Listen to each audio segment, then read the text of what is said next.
Welcome to Beyond the Press Release, a production of Gore column in which we take the time to speak with small cap executives after they put out important news. With us today, we just had him last week, so if he's back again, there's a good reason. You're looking at Peter Hawley, President CEO of Fabled Silver Gold, trades on the venture under FCO, and for our friends in the US under FBSGF. For those new to the story, because maybe you saw the headline a couple of days ago, the company controls 100% of the Santa Maria gold and silver property in Mexico. Why is that important? It's a high-grade underground silver gold mine situated in the center of the Mexican Epithermal silver gold belt, which has produced more silver than any other equivalent area in the world. The mining-friendly jurisdiction Parral, where the property is located, is produced on its own over 250 million ounces of silver. The Santa Maria has got multiple major operators in the vicinity, including Grupo Mexico that borders Santa Maria. Right now, forget about the drill results they've had. They've been great so far. Their drill program above ground was 9,200 meters. I'll tell you why in a second. Underground, 1,200 meter. But here's the press release that we're talking about and why I gave you those numbers. Fabled continues to intercept new high-grade gold system with values intercepted up to 22.6 grams ton of gold, expands the surface drill program to 14,200 meters. It's a 5,000 meter increase. You can read between the lines. Peter, welcome back. Thanks, George. It kind of reminds me of being at the Mexican Mining Exploration Sochi Olympics going for the gold.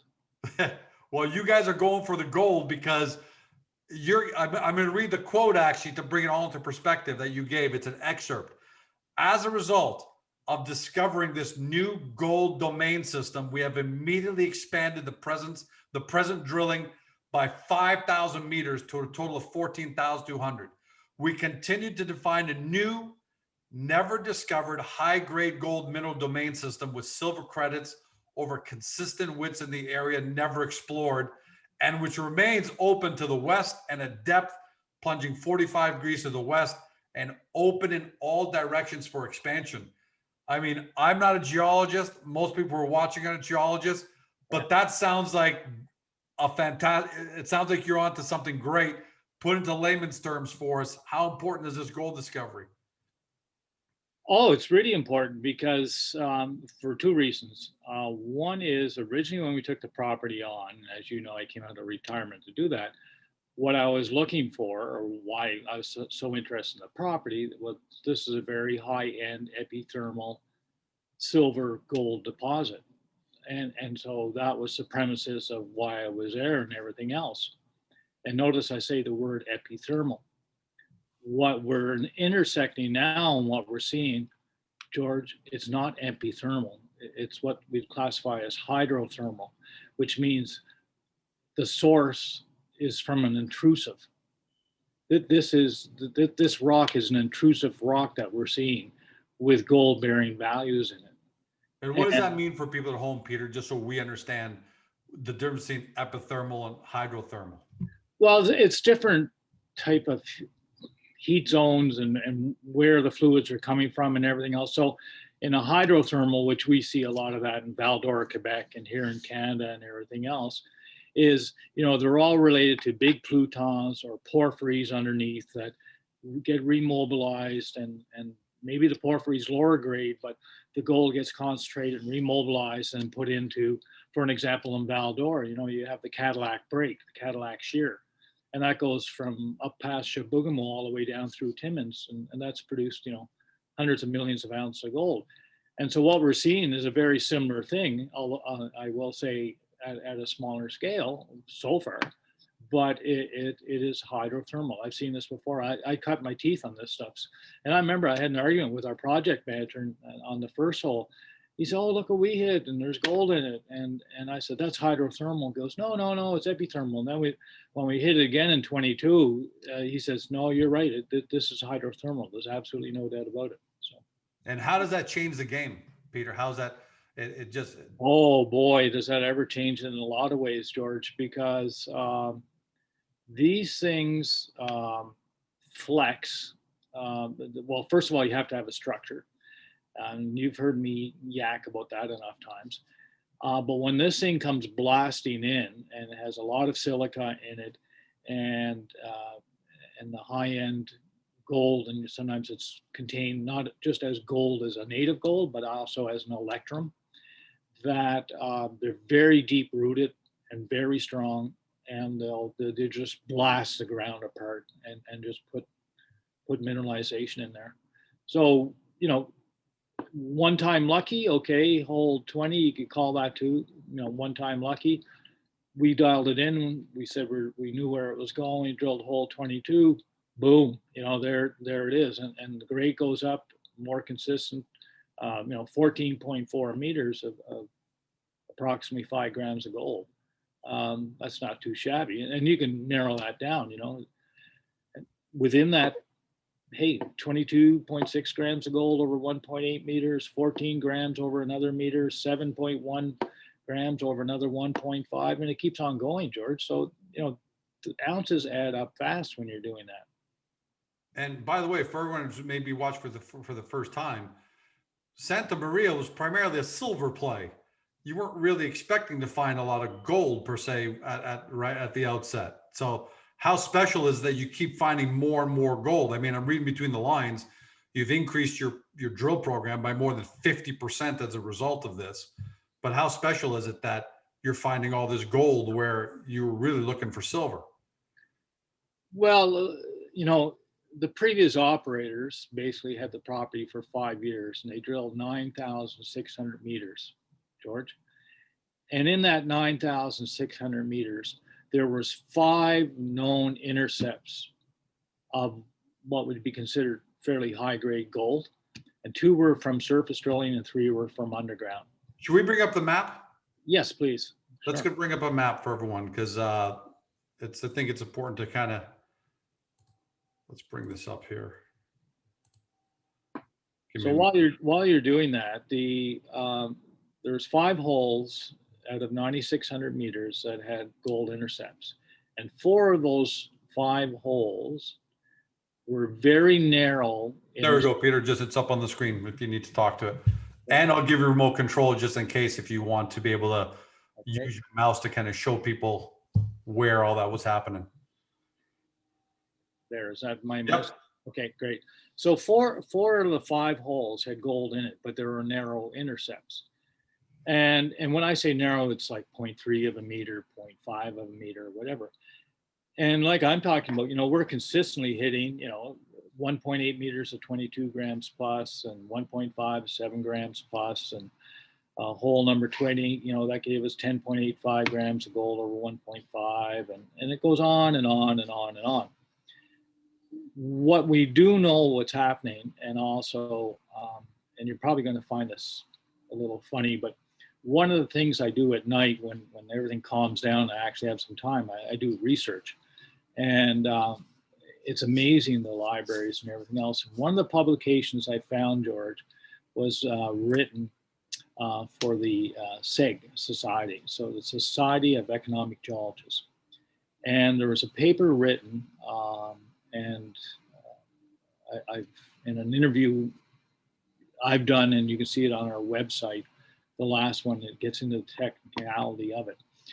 But what the paper was written about, it was called the structural ore controls of the Santa Barbara mine. That's our next door neighbor.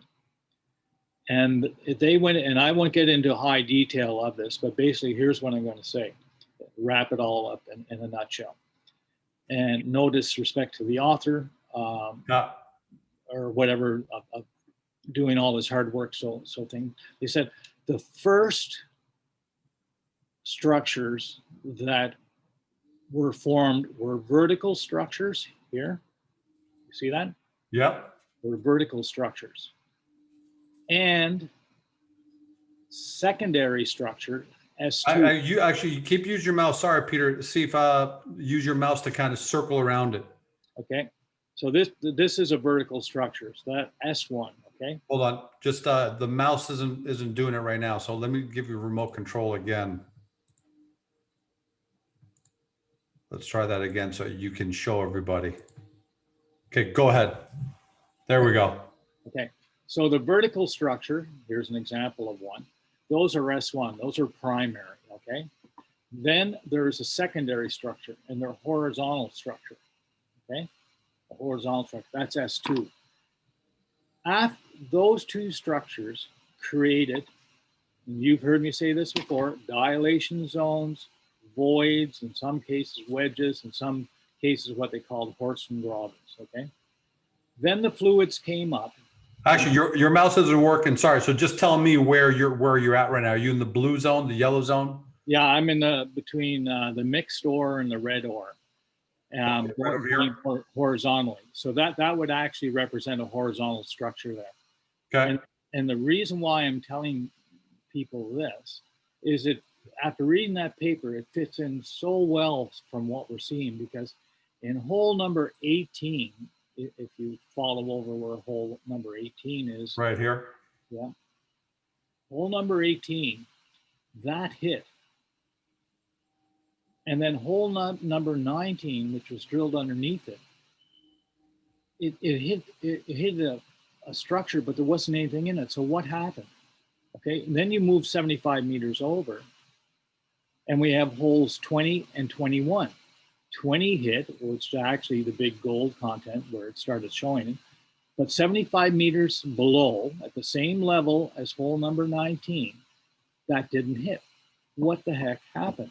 Yeah, what did happen? How do you explain that? That is a horizontal structure sitting between those two holes that has moved. Kind of like that, Peter? Would that make sense? Kind of like that? Yep, exactly, George. And it has moved that block down. So where the continuation of that zone is, it's below me someplace. Where it is, I don't know. So 22 is the one that hit, right? That's right. So we moved over another 75 meters, and we hit a number 22. Now, as you can see, in the same fence, we're drilling holes 22, 23, and 24, all in the same fence or in the same plane. Now, you can ask yourself, hole 22 hit, very high grade, probably the highest grade yet that we've intercepted.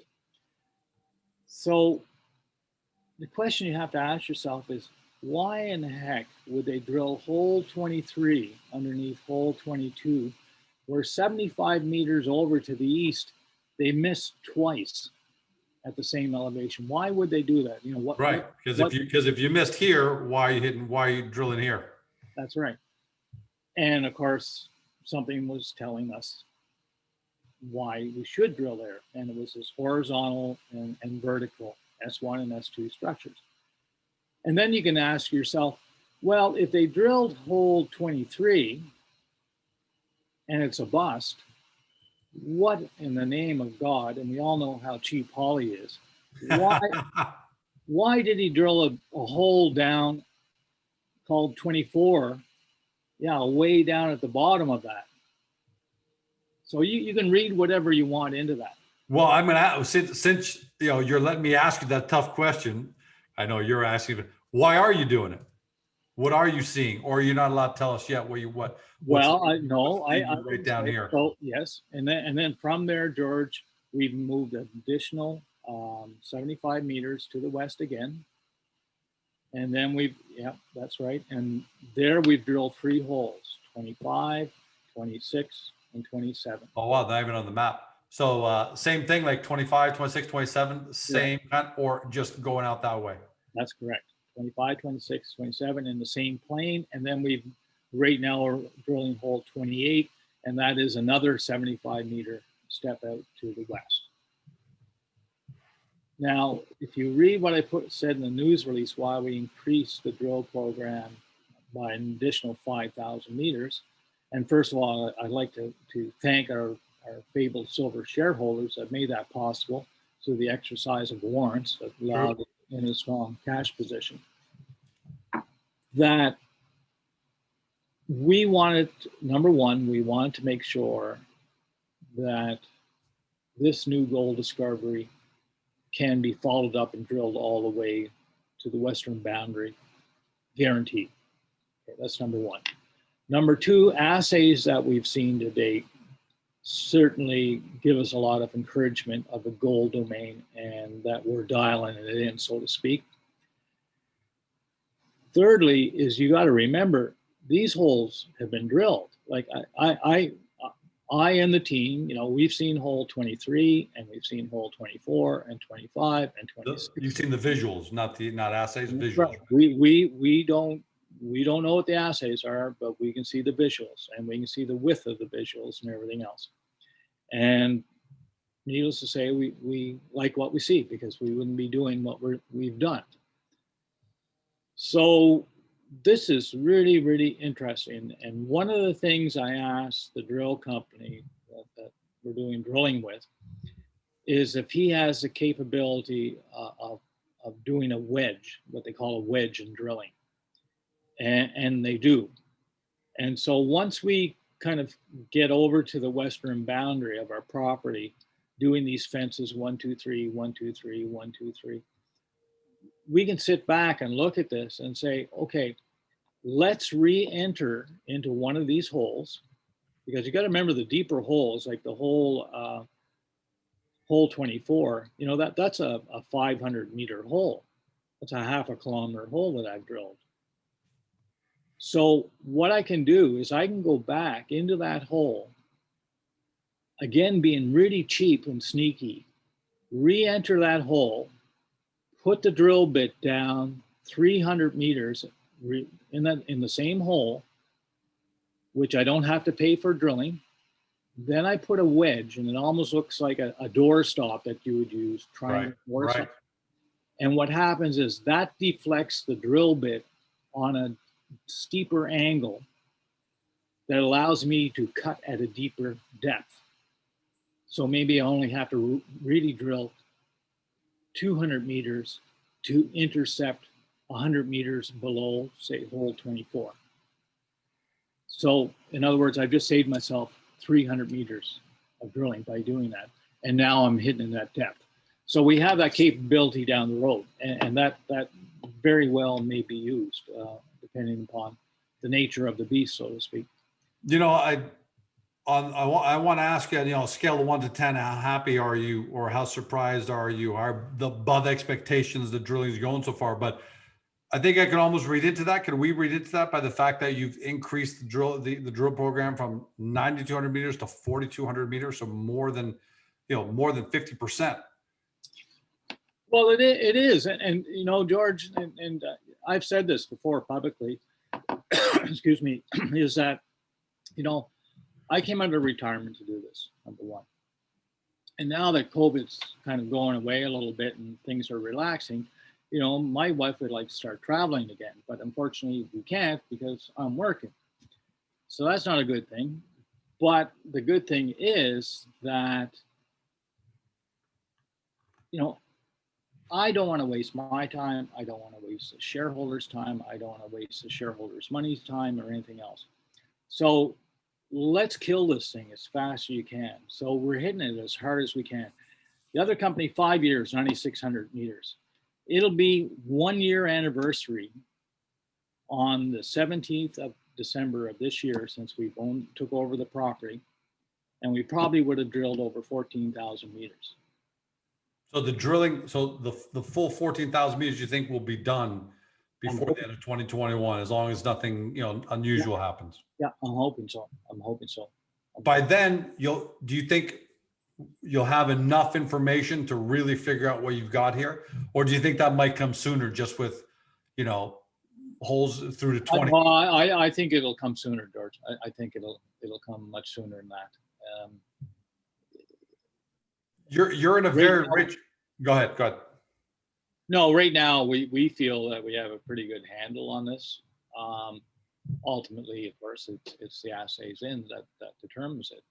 But I guess what I would like to do, if you remember, the resource that was calculated for the transaction in December 2020, that more or less pegged in all categories about 4 million tons of 335 gram silver equivalent. That was the benchmark where it all started from. So in an ideal world, if our drilling goes well and everything else, I would get the exact same resource specialists and have them do a new resource and have it dated. We may be still drilling, but as far effective as of Right. December the 7th, 12 months later, and calculate a new resource, global resource on the property, silver and gold. And, you know, it would probably come out in, say, February 2022, I'm guessing, if we were allowed to do that. And that would be really interesting for various reasons, you know, because number one, you have a benchmark, right? Your benchmark is, okay, well, you've spent all this money drilling, 4 million ounces, that's what you started off with. Where are you now? Also, where did the categories go to, you know, from measured, indicated, inferred? Yeah, because right now you got 3.2 million ounces indicated, 1.1 million inferred. Yeah. And I, you know, the other companies, and I know they had their own reason for doing this, but, you know, they drill one hole and then they move over here and drill another hole and everything. We're drilling 3 holes in a row, like in the fence. So you can tie those in, and when you do your calculations as far as resources, and hopefully down the road when the economics are put in, they'll go to reserves, that those will be probably in measured category. The pierce points for each into the mineralization. So this will be a very high level resource that'll come out, and I think people are going to be quite surprised to see what has happened. And you got to remember, things are still wide open. I mean, not just this gold discovery. So the north-south structure that we discovered, that's still wide open. The main silver deposit, still wide open. We're expecting some drill results for underground drilling, holes 4, 5, and 6. We should be releasing those next week, and you know, that's a little deeper down the ramp, and as such, we get out of the oxide zone. Now we're getting into the mixed zone and sulfides. So, you know, theoretically, the grade should be better, and that'll add to the confidence level of the resource, pulling it into a measured category, et cetera, et cetera. So we're going to be making a lot of noise out of this as we go along here. Well, and what should we be expecting? Because you're drilling holes 23 through 28 right now. We're in the process of it. You know, 23, maybe 25 to 6. Those, but that's going to be happening on regular intervals. So, is it fair to say that this shareholder should be expecting assays out every couple of weeks from here on in for quite a while? I believe so. I believe so. And as such, and I actually mentioned this to you before we came online, George, that all the holes, surface holes after hole 22, they've all been put on a rush when they've been submitted for assay. And for various reasons, of which I shall not discuss, but it'll make things faster for everyone. And needless to say, for that extra money, I think the knowing those results faster, forget about promotional wise, it allows us to make more informed decisions. Yeah, I mean, you got a tiger by the tail. You might as well, you know, make faster decisions. No point waiting. That's right. And now that we have this extra meterage to drill, you know, we want to know where to spend it, or where to drill in a timely fashion. So very happy with things. Never expected gold. I never in my wildest dream. Well, let me ask you who else may not have expected it. You're in a great neighborhood. We've talked about that you've got multiple major operators in the vicinity. Google Mexico's right next door. Generally speaking, have your neighbors, you know, been paying attention, and has this caught their eye? Yeah, no, just like any little pueblo in Mexico, you know. I remember they used to say that's down in Coastla. The walls have ears. You know, like if you want to talk about someone or whatever, you step outside or whatever. Like, Yeah. So yes. Yeah, but in this case, you're putting out press releases, so they don't need to listen to the walls. They just need to watch the internet. Yeah, but same old thing, you know. The drillers go in for a cerveza in the cantina or whatever, and you know what? Hey, you know, you hitting anything? Oh yeah, muy with a K, you know, and all that stuff. So, but yes, we've had inquiries. Yeah. So well, that's great, and it looks like we're going to have you back. Sounds like every 10 days. Well, whenever you weeks, and that'll be great. I mean, it'll be great to keep talking to you like this and keep Well, share what you're finding with your shareholders. yeah, what's really interesting for any shareholder or anybody that's interested in this and just where it might lead to is you go in and you Google today's internet, which you can find out anything. You just go in there and plug in Peral mining camp or silver Peral mining camp or like this, and you'll see Gogol drop up with their tailings project. You'll see Endeavor Silver. You'll see Kootenai Silver. You'll see IMSA and Google Mexico, et cetera, et cetera, et cetera. Do the exact same Google, except put gold Peral silver camp. There's not one thing that'll pop up. None. Yeah, so this is something special. I mean, we're smiling and we're having fun with this, but this is something really special. Oh, it is. It is. It has. And I've got to assume, yeah, all the neighbors' ears are perking up, like all good neighbors, maybe walking by to take a closer look. So it'll be interesting to hear what your neighbors have to say after maybe just a few more drill results. Yeah, I've told them already. I said that if you see any drones overhead, just shoot them down. Or I'm just kidding. I didn't say that. I know, but it may happen. Peter, thanks for joining us today. Great news. It seems like from the day we started speaking, you just keep moving Santa Maria along. And I love the fact that we're using the maps now to really help people visualize, because, you know, it's becoming, you know, such a great project that without the maps, I think it'd be hard for everyone to really understand just the gravity of what you're accomplishing there. Yeah. And for those that are interested, the copper project's going full steam ahead. The crews are there. We'll probably announce the closing of the financing, if not late this week, it'll be next week for sure. I've seen a draft of it circulating already. And on Saturday coming, George, I'm jumping on a plane, going up to Bang Rocks and in the mountain in northern BC. So maybe the next time we'll talk, I'll be on top of a mountain or something like that. Wouldn't that be something? That would be great. Yeah. Safe travels. And yeah, I mean, that's the great thing about Fabled Silver Gold. Fabled Copper is coming, and everyone's going to get a dividend there too, which is amazing. So the story keeps getting better. So happy to be a part of it. And I'm sure I speak on behalf of everyone, Peter, who's watching. Congrats to the team. We're not going to pop champagne yet, but congrats on what you've done so far, and keep it going. You have all our best wishes. Well, thank you, George. And no, it won't be champagne. It's got to be high-end tequila. Okay, you're right. When in Rome, right? Or in this case, when in Mexico. That's right. Thanks, Peter. Okay, be well. To everybody at home, you've been watching or you've been listening by podcast on Spotify, Google, Apple, your favorite podcast platform. To Peter Hawley, he's a president CEO of Fabled Silver Gold, trades on the venture exchange under FCO, and for our friends in the US, FBSGF. Got to do your due diligence, guys.